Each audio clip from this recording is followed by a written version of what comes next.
रियान उसी पुराने बरगद के पेड़ के नीचे बैठा था। गोद में उसकी स्केचबुक खुली थी, पर उसकी नजरें कहीं दूर भटक रही थीं।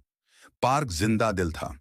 बच्चे हंस रहे थे, लोग बातें कर रहे थे, मगर ये सारी आवाजें रियान तक पहुंचते पहुंचते गुम हो जाती। वो बस दुनिया को देखता रहा, मगर दुनिया ने कभी उसे नहीं देखा। तभी सूरज की किरणें पेड़ की टहनियों से छनकर जमीन पर सोने जैसी बिखर गईं, और उन्हीं किरणों के बीच उसने उसे देखा। आयरा। वो हवा की तरह हल्की, धूप की तरह उजली लग रही थी। उसकी मौजूदगी जैसे रियान के सूनेपन को एक पल में भर गई।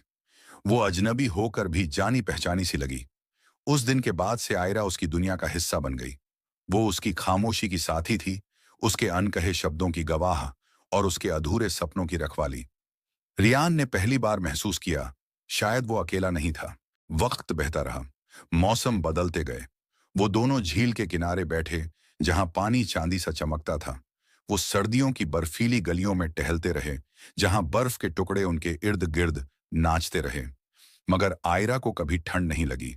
रियान को एहसास भी नहीं हुआ कि वो कब उससे प्यार करने लगा। ये प्यार कोई तेज लपट की तरह नहीं भड़का, बल्कि धीमे धीमे उसके भीतर बसता चला गया, जैसे पत्ते शाख से गिरते हैं, हवा पर भरोसा करके। उसका प्यार शोरगुल वाला नहीं था। वो प्यार वैसा ही था जैसा आयरा थी, शांत, नर्म और सुकून भरा। रियान ने कभी उससे रुकने की मिन्नत नहीं की, क्योंकि उसे पता था आयरा कहीं नहीं जा रही थी। लेकिन दिल के किसी कोने में एक खामोश दर्द छिपा था। वो जानता था सच क्या है। आयरा असली नहीं थी। वो उसकी कल्पना थी, उसकी तन्हाई से जन्मी एक खूबसूरत परछाई। फिर भी रियान ने उसे दिल से चाहा, क्योंकि आयरा का साथ असली दुनिया की उदास सच्चाई से बेहतर था। बरगद का पेड़ अब भी वहीं था, अडिग। मगर दुनिया बदल गई थी। हवा में ठंडक थी, आसमान पहले से ज्यादा फीका लग रहा था। रियान पेड़ के नीचे बैठा, अब पहले से थोड़ा थका हुआ, थोड़ा बूढ़ा। उसने इंतजार किया, आयरा नहीं आई।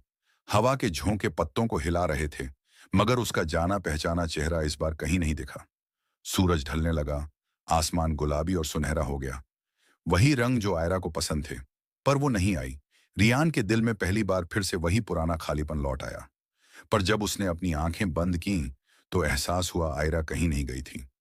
वो कभी एक शख्स थी ही नहीं, वो एक एहसास थी, उसकी अपनी ही रूह का हिस्सा। और एहसास, वो तो कभी मरते नहीं। हवा ने फिर से उसके गालों को हल्के से छुआ, जैसे कोई फुसफुसाकर उसे अलविदा कह रहा हो।